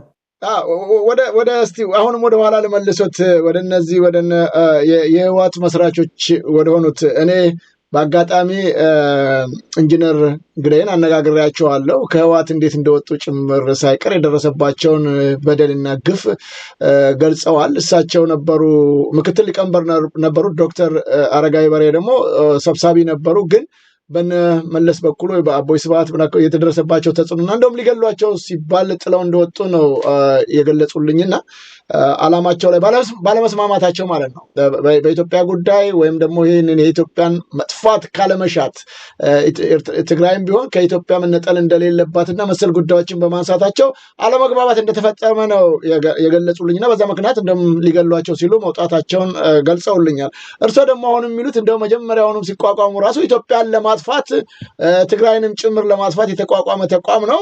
አረጋዊ በርሄን የአሜሪካዊ ሮልፊ ጌትስ የሚባል ሰው ጠርቶ እንደዚህ ያደረገው ነው የሚሉኝ። ቅድም ጠይቄዎት ነበረ። ምንድን ነው ጥቅማቸው? ለምንድን ነው እንደዚህ አይነት ነገር የገባው? እንደ አንድ አስተዳደጋቸውን በሚል ነው ያለፉት። ከዛ ውጭ ያገኙት ጥቅምስ አለ ወይ ነው? ይህንን ኃላፊነት ሰጥቷቸው ይህ አሜሪካዊ ምንድን ነው ያደረገላቸው ነገር? መረጃው ካሎት ነው፣ ከሌሎት ምንም ማድረግ አይቻልም። ግን ከዛስ በኋላ አሁን እኔ የነገርኩትን ዶክተር አረጋዊ በርሄንም አውርቻቸዋለሁ። ዶክተር ኢንጂነር ግደይን ግን በቃለ ምልልስም ላይ የሰጡት ነው፣ በተመልካችም የተሰማ ነገር ነው እና ለሌላም የገለጹ ይመስለኛል። እርስዎ ከሚናገሩት ጋር አይጋጭም? ምን መሰለ፣ እውነትህን ነው። እኔ እነሱ ላደረጉት አጋላጭ ነኝ። እኔ ሰፋ አድርጌ ልነግርህ ነው። መንግስቱ ኃይለማርያም ሚሊተሪ ሎጂስቲካል ከመሪላንድ ከሰለጠኑት አንዱ ነበር ብያለሁ።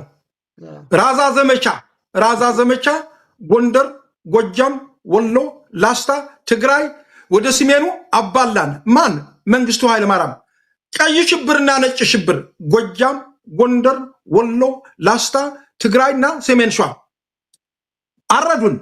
ያ ሁላ ግፍ አልፎ ሶቪየት 1987 ወደቀች። አሁን ስትወድቅ መንግስቱ ኃይለማርያም ርዳታ ያለው ምዕራባውያን ምን አደረጉ? ልጃችን ነህ የፈለክበት ቦታ ተቀመጥ። ያ ሁላ ገድለው እኮ ነው አቶ አጎስ በህግ እንዲጠየቅ አድርጎታል። ወደ ኋላ ቢሆኑ አቶ አጎስ እየተቆረጡ ልመጣ ነው ወደ እነሱ ወደ አረጋዊ። አሁን አቀማመጡ ፖዚሽን ወደ ኋላ ያድርጉ። እየተቆረጠ ነው ፊቱ። በጣም ይቅርታ እንትን ነው እና ምን መሰለህ፣ በተለይ አድማጩ ስነ እውቀቱ በደንብ እንዲቀምሰው ስለፈለግኩኝ ነው። አሁን እነ መንግስቱ ኃይለማርያም ፕሌኑ ይዞ እስካሁንም እየኖረበት ያለው ማንም ሰው ይነካለ። እነዚህ ደግሞ ኢትዮጵያዊ ለማባላት ኢትዮጵያን ለመጨፍጨፍ ምዕራባውያን አሰልጥነው ላኩት። መጀመሪያ ማን የሰለጠኑ? ግርማሜና ወንድምየው መንግስቱ ነዋይና ግርማሜ ነዋይ ቺካጎ ነው የሰለጠኑት። ፌል አደረጉ። ንጉሥ ኃይለ ሥላሴ ደግሞ በቃ እንዲህ እኮ አደጋረ ከሌላ ወጣቶች ላክ ተባለው። ደርግስ እስከ 1979 በፈረንጆቹ አቆጣጠር ጅቡቲ ወደ ኢትዮጵያ መመለስ እስከሚገባት ድረስ በምዕራባውያን ነበር መንግስቱ ሲረዳ የነበረው። ኋላ ምን አደረገ? ጅቡቲ ወደ ኢትዮጵያ መመለስ የሚገባትን ፈረንሳይና አሜሪካ እንዳትመልሳት አሉት። ኋላ ምን መንግስቱ ኃይለማርያም ምን አደረገ? ታዲያ ነፃ ትሁን አጥናፉ አባተን ሂድና ፈርም አለው። እሱን የሚያስፈራ ማን ነበር? አጥናፉ። እሱ ፈርሞ እንደመጣ እሱን ገሎ ወደ ራሻ ሄደ። ምናልባት ታውቀዋል አታውቅም አላውቀውም። ራሻ ሄደ። ኋላ ይችን ሀገር በቃ በተለያየው ከበባ ላይ በሶማሌ ዚያድ ባሬ እንዲወጣ ምንድነው እንዲፈርም የተደረገው? ኖ ሄደ ፈርም አለው። ምክንያቱም ፈርመህ ነፃ እንድትወጣ ብለው አሜሪካና ፈረንሳይ ስላስፈራሩት ለመንግስቱ ኃይለማርያም አሁን በቃ እንዲፈርም አጥናፉ አባተ ተላከ። ፈረመ። 1979 በፈረንጆች አቆጣጠር ወርሃ ሐምሌ ነው የነበረው። በደንብ አስታውሳለሁ። ወደ ሐምሌ ወር አካባቢ ነው የነበረው። የወቅት ሐዋርያት ጊዜ ነው የነበረው። በደንብ ይስታወሰኛል። አቶ አጎስ እና ምንድነው አንዳንድ የሚነሱ ጥያቄዎች አሉ። ከአንዳንድ ሰዎች ጋር እንዲሁ ጥያቄ ያነሷሉ። በመጀመሪያ ደረጃ ዳግማዊ ምኒልክ ለ99 ዓመት ጅቡቲን ለፈረንሳይ እንዳከራየቻት የሚገለጽበት ሁኔታ እንዳለ ይታወቃል። ምክንያቱም ፈረንሳይ ሬልዌይ የባቡር ሀዲድ እንድታስገባ ፈረንሳይ ደግሞ ጅቡቲን ለ99 ዓመት እንደሰጧቸው ነው የሚገለጸው። ይህንን በተመለከ እንግዲህ አሁን እርሱ ያሉት መንግስቱ ኃይለማርያም ከገባ በኋላ 99 ዓመት በመጠናቀቁ ምክንያት እንድትረከብ ኢትዮጵያ ቢባልም ግን አሁን እንደሚሉት እርሶ አሜሪካኖች ተጽዕኖ በመፍጠር መንግስቱ ኃይለማርያም አጥናፉ አብያተን እንዲፈርም አዞታል እያሉ ነው ያሉት። በመጀመሪያ ደረጃ ፈረንሳይና ኢትዮጵያ በዳግማዊ ምኒልክ ዘመነ መንግስት የተዋዋሉበት ውል ወይም ማስረጃ የለም። ሁለተኛም ከ99 ዓመቱ ከተጠናቀቀም በኋላ በተመሳሳይ ሁኔታ ኢትዮጵያ ትረከብ የሚል ፈረንሳይ ለኢትዮጵያ ያቀረበበት ጥያቄ የለም። አሁን እርሶ እንደውም ተፈርሟል ነው የሚሉኝና ይሄ መረጃ የተሳሳተ ነው የሚሉ ወገኖች አሉ። ምናልባት በዚህ ላይ ምንድን ነው የሚሉት? መረጃዎችስ አሉት እርሶ? እንትን ነው የሰው ልጅ የግዱን ፌርማውን ቢኖር በአይኑ እስካላየ ለማለት ይችላል እኮ። ነገሩ ግን እንዳልከው በቃልን ነው በውል ነበረው። በዛ ምክንያት 79 ወደ ኢትዮጵያ እንድትመለስ ወደ ነበራት የአክሱም ምክንያቱም ዓላማቸውን ለንደን እንደናት የአይሁዶች እንደናት ሆና ሁሉንም የምትገራው ፈረንሳይ፣ ጀርመን እና ወጣቱ አሜሪካ ለንደን ናት። አሁን ያኔ ጊዜ አክሱምን ለመውረር ለንደን አልፈለጉም። ሚስጥር ምድር ነው። ምን አደረጉ? ፈረንሳይ መታ ጅቡቲ እንዲይዝ ተደረገ። ተመልከቱልኝ። አሁን እኛ በዚህ ስላደረጉ አመጣጡ ነው ማየት ያለብን፣ ቅርጹ አመጣጡ። ለንደን ደግሞ ሱዳን፣ ግብፅ፣ ኬንያ ተቆጣጠረች፣ ሶማሊላንድም ተቆጣጠረች። አሁን እችን አክሱም ለመውረር ጥረት አደረጉና የመጀመሪያ የአይሁዶች ሀገር ኢታሊ በ1862 ተቆረቆረች። 1862 በፈረንጆቹ አቆጣጠር ሀገር ሆነችና ነይ ውረሪ ብላ ያመጣቻት ለንደን ናት። አሁን ፈረንሳይ ጅቡቲ ላይ ቁጭ ብላ፣ ለንደን ደግሞ እነ ሱዳንና እነ ግብፅን ቁጭ ብላ ያቺ ኢታሊ የምትባለው መጣች። ኢትዮጵያን ተዋጓት። አሁን በተለይ በአፄ ዮሐንስ ዘመነ መንግስት ብዙ እልቂት ተደርጓል። እንደውም ታሪኩን ህዝቡን እንዲያውቀው በአጋሜ፣ በአፋር፣ በአድዋ ያኔ ኤርትራ ተብሎ ዛሬ የተሰየመው ህዝብ እንዲዋጋ ቢሞከርም ጦርነቱ ብዙ እልቂት ሆነና ምን አደረገች ለንደን? ኢታሊ ሱዳን ትገዛው ስለነበር ማነው ለንደን ሱዳን ትገዛው ስለነበር የኢጣሊያ ወታደር በሱዳን አድርጎ በመጀመሪያ ዮሐንስ አድርጎ በጎንደር በሌማሊሞ ሌላ ጦርነት እንዲከፍት ተደረገ። የጎንደር ህዝብ እየጨፈጨፉ መጡ። አዲገብሩ ተከዜ ተሻግረው 3 ዓመት ምናምን ፈጀባቸው። መጨረሻ ጦርነቱ እልቂት ሆነ። ሞቃዲሾ ለጣሊያን ሰጥተዋል ነበር፣ ፈረንሳይና ለንደንና አሜሪካ ሆነው። ከሞቃዲሾ ሐረር፣ ከሐረር አዲስ አበባ 17 ቀን ታሪክ አያቴም ጽፈውታል፣ እኔም ጽፌዋለሁ። ኦልሬዲ 17 ቀን ሐረር አፄ ኃይለ ሥላሴ ለመዋጋት ማጨው ነበር ያኔ ጊዜ በወሎ አድርጎ ሲመጣ በቴሌግራም መጣ እኮ በዚህ ጣሊ በመን በአዲስ አበባ። እሳቸው ከማጫው በፈረስ አድርገው ጅቡቲ ገቡ። ፈረንሳይ ደግሞ ትገዛው ስለነበር አሳፍራ ወደ ለንደን ላከቻቸው። 10 ዓመት እንዲቀመጡ የተደረገው ታሪኩ ያለ ነው። ያ ታሪክ ነይና ለንደን ተናዳ ጣሊያን አልቻለችም ብላ ለጣሊያን አባራ ፕሮቪዥናል ጋቨርንመንት ኦፍ ብሪቲሽ ብላ ኤርትራን ለ10 ዓመት ተቆጣጠረቻት። ማናት? ለንደን። አሁን የምታየው የነሱ ቅያሴ ነው፣ የነሱ ቅርጽ ነው። እና ኃይለ መንገሻ በለው ነገሌ ምናምን በለው በእነሱ የተሰጠ ሆምወርክ ነው። ወገኑን እየጨፈጨፈ ደርጋውያን፣ ኢሃፓውያን፣ ህወሓታዊ ማንም በለው ህዝቡ ግን ቅሪት ሆኖ ህይወቱን እየከፈለ ቅሪት ነው ያለው። በአማራ ያየው ነው። አምሃራ ህዝብ ህይወት እየከፈለ ነው። በማን? በብልጽግናዎች ወይም ደግሞ በፕሮስፐሪቲ። ትግራይ በህወሓታውያን የነበሩት ገዢዎች ህይወት ከፍሎ አሁንም አለ። ህዝቡ የራሱ ነው። ምን ያርግ? የህይወት ካልከፈተ ይጠፋል። የማን ተንኮል ነው? ከ1989 ጀምሮ ጅቡቲ ላይ 20 ፍሎር አንደርግራውንድ ሚሊተሪ ቤዝ ተሰርቷል በምዕራባውያን። ዝም ብዬ አይደለም እየነገርኩ ያለው። እኛ ግን ለመበታተን እቅዳቸውን አውጥቷል። ያ ግንዛቤ የለንም። በቃ እናቀራራለን፣ እንዘፍናለን፣ እናጉራራለን። ማንን ለመግደል? አቶ ሀጎስ በጣም አመሰግናለሁ። እዚህ ስለ ቅድመ ነሷቸውን አጠር አድርገው ይግለጹልኝ፣ ምናልባት ካለ ማለት ነው። እርሶም አባቶም ታሪክ ጽፈዋል፣ እርሶም ጽፌያለሁ ብለውኝና ከጅቡቲ ጋር ዳግማዊ ምኒልክ ውል ነበራቸው? ውል ነው የምትለኝ? ውል ነበራቸው። ጅቡቲና ፈረንሳይ እየነገርኩህ ውሉ በስነ ጽሁፍን ነው። በስነ ንግግር ስነ ጽሁፍ አለ ይባላሉ። አለቃ ተክለ ወልድም ጽፈውት ነበር። አለቃ ተክለ ሐዋርያትም በመጠኑ ተጽፎ ነበር። ያ ግን እንደነገርኩ ህዝቡ ውል እንዲህ ነው ብለህ በቃል ብትነግረው የታለ ውሉ ነው የሚልህ። ግን ውሉ አንዳንድ ጊዜ ነበር ነው የምልህ እኔ ውል ነበር። ያ ውሉ በስነ ጽሁፍ ነው፣ በስነ ንግግር የራሱ የቻለ ነው። በመሰረቱ ግን ልክ 79 ውሉ ያልቃል ተብሎ ያ ወደ ኢትዮጵያ እንዲመለስ ነበር ያን የተደረገው። ተስፈረመበት የሚሉኝ ውል አለ በሪጉድ። አዎ ጅቡቲ ላይ ቢጠየቅ አሁን አለ። አዎ አጥናፉ አባተ ሄደው በቃ ጅቡቲ ከእንግዲህ ወዲህ ነፃ ሀገር ናት ብለው ያ ኢትዮጵያ ክሌም የምታደርገው ቀርቷል።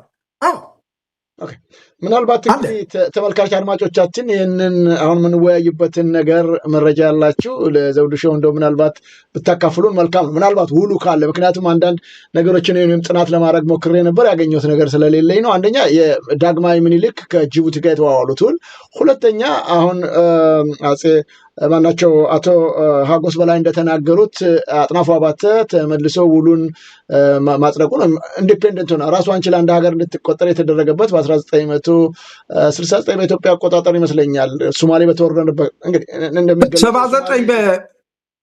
79 በፈረንጆቹ 72 በእኛ 72 ነው። ኦኬ እንደዛ አካባቢ ነው። ሐምሌ ነው የነበረው። ኢጣሊያን ምንድነች መንግስቱ ኃይለማርያም በዚህ ጋር ኢጣሊያን እንትኖች ሶማሌ ወሮኛል፣ በዚህ ጋር ያባለ ሻዕቢያ አለ፣ ህዋት አለ። እኔ አሁን ገና ስለዛ ሁሉ ጊዜም የለኝም እና ራሷን ትቻል የሚባሉ መረጃዎች ነው በእኔ በኩል እንግዲህ ያሉኝ። እርሶ ደግሞ አሁን እንደሚሉት አሜሪካኖች ጣልቃ በመግባት ጅቡቲንም ጭምር መመለስ አለብን የሚል ጫና ስለደረሰበት ነው ብለዋል። ምናልባት ይሄ ውል ካለም ይህንን የምትገልጹልን ካላችሁ የታሪክ ተመራማሪዎችም ወይም ደግሞ መረጃውን የምታውቁ ሰዎች ይህንን እዚህ ላይ እናቆመውና ወደ ቅድሙ ልመለስ። አሁን በድጋሚ ወደዛ እነዚህ ዶክተር አረጋዊ በርሄና እንደዚሁም ደግሞ ኢንጂነር ግደይ ምናልባት ቅድምም ጠይቄዎታለሁ፣ ልዩ ጥቅም አላቸው የሚያገኙት ነገር አለ ወይ? ቅድምም እንዳልኩት ደግሞ ከአቅሜ በላያችን በመሆናችን ነው እንጂ ወጣ ነው ትግሉን የጀመርነው እኛንም ብለውኝ ነበረና እውን እነሱ እንዳሉት እርሶን ያንን እያጋለጥኩ ነው ብለዋል። ይጋጫሉ ብሎት አዎ እኔ ማጋለጥ ተግባሬ ነው ብለዋልና ምንድነው ምክንያታቸው? ያገኙትስ ጥቅም ምናልባት ይሄንን ትምህርት እንዲያገኙ ወይ ሌላ ጥቅማ ጥቅም ያገኙት ነገር አለ በእነዚህ በምዕራባያኖች?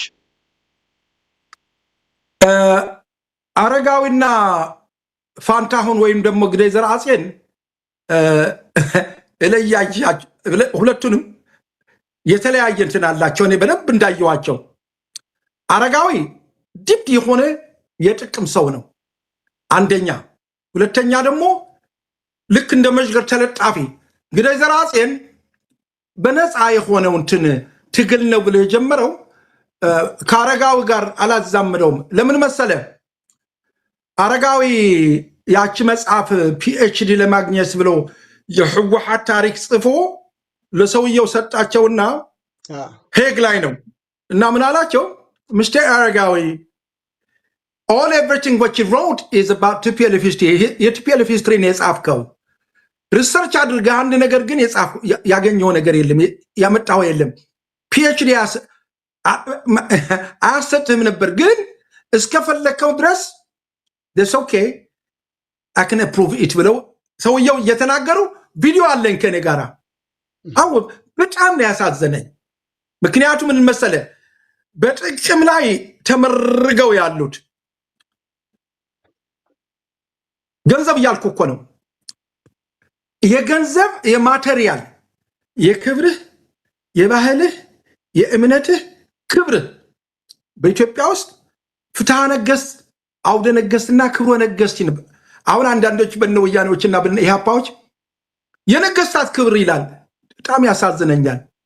ፍትህ ይንገስ ነው የሚለው። ፍትሐ ነገሥት አውድ ነገሥት እንደገና የፍትህ አውድማ ወይም አውድ ነው።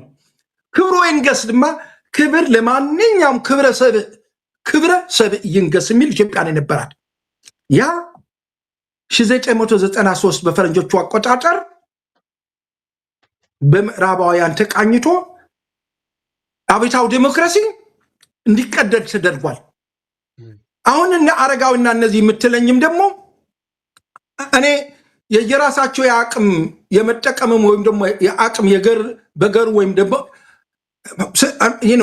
የውስጣዊ ስነ ሐቅም እኮ ያላቸው ሰዎች አልነበሩ ማለት አይደለም። ምንድነው የሚል ባያቶች አንድ በገሩ ይልሃል። አንድ በገሩ አንድ በጉሩ አንዱ በተንኮል ይሆናል። አንድ እንትን አለ እስከ እርጅናው አረጋዊ በርሄ 86 87 ሊሆነው ነው። ተመልከት።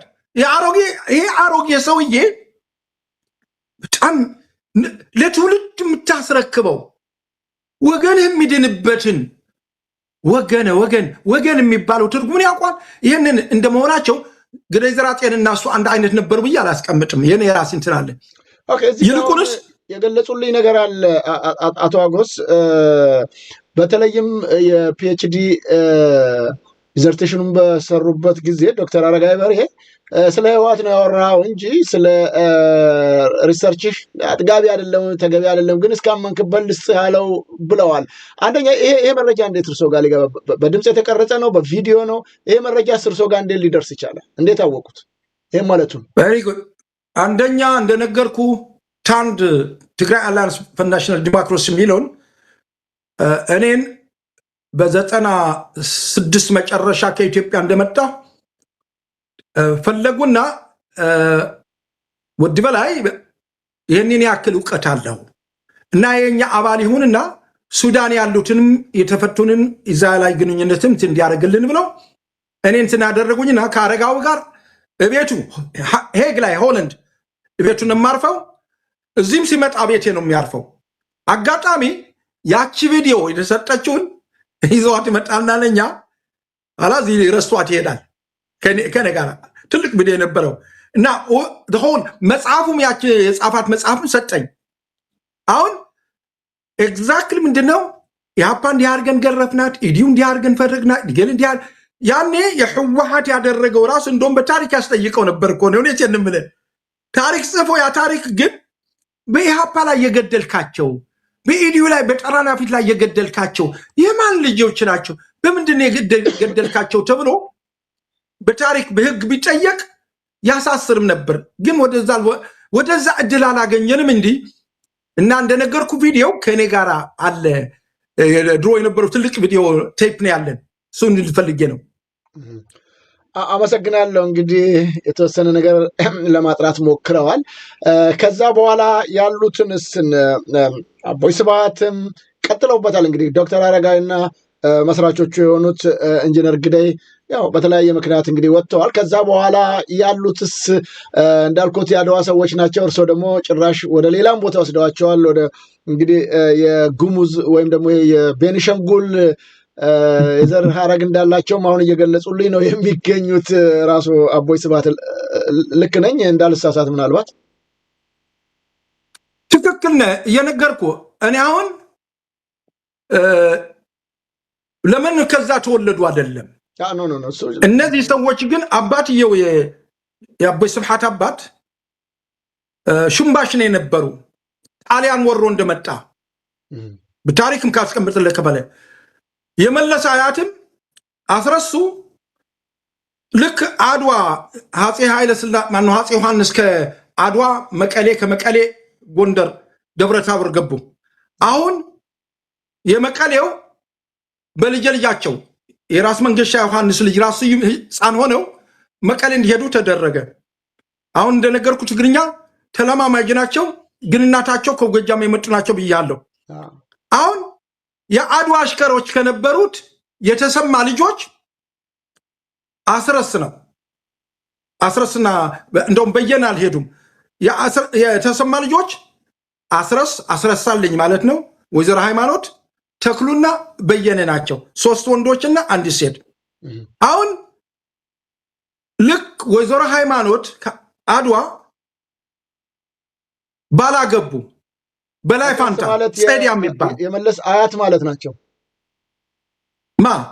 አስረስ ማለት የመለስ አያት ማለት ናቸው አዎ የመለስ አያት ናቸው ወይዘሮ ሃይማኖት ደግሞ የስዬ አያት ናቸው ገባ አሁን አዝማች በላይ ፋንታ ደጃዝማች ያስረሱ ደጃዝማች እንደ ጣሊያን ስላሴ የሰጧቸው ነው እንጂ ሽምባሽ ያስረሱ ነበሩ ሽምባሽ ነጋ ነበሩ ሉሼ በላይ ፋንታ ነበሩ አሁን ማዕረጋቸው ባንዳዎች የነበሩት እርቅ ከወጣ ጣሊያንም ከተሸነፈች አፄ ኃይለ ሥላሴም ከለንደን እንደመጡ ባንዳዎች በሙሉ የነበሩት ማዕረግ ተሰጣቸው ተመልከትልኝ አሁን ደጃዝማች ያስረሱ ተራር ነጋ ይባላሉ እንጂ ተራር ነጋ የስብሃት አባት አድዋ ላይ ብዙ በድለዋል የጣሊያን እንትን ሆነው ሽምባሽ ሆነው ብዙ በድለዋል እንደውም ሴቶች እያስገደዱ ቅዱሳን ነጋ ታቃት ይሆናል አቶ ያለቃ ገብሩ ማን ያለቃ ገብሩ ወደ ሚስት የነበረችው እሷ አይታት እንደሆነ እናቷ የእንግሊዝ አባት እናት ናቸው ቅዱሳን ነጋ በሚገናኙት በአባት ብቻ ነው እኒህ እናት ቅዱሳንን የወለዱ የባሻ ጆን ልጅ ናቸው ግን ነጋ በቃ ሴቶችን እየመረጡ ከ10 ሴቶች 18 ልጆች ነው እንደዚህ ነው የወለዱት ያኔ የባንዳ ኃይላቸው ተጠቅመውበታል እነዚህ ናቸው እኔን ተመልሰው አሁን እየገዙኝ ያሉት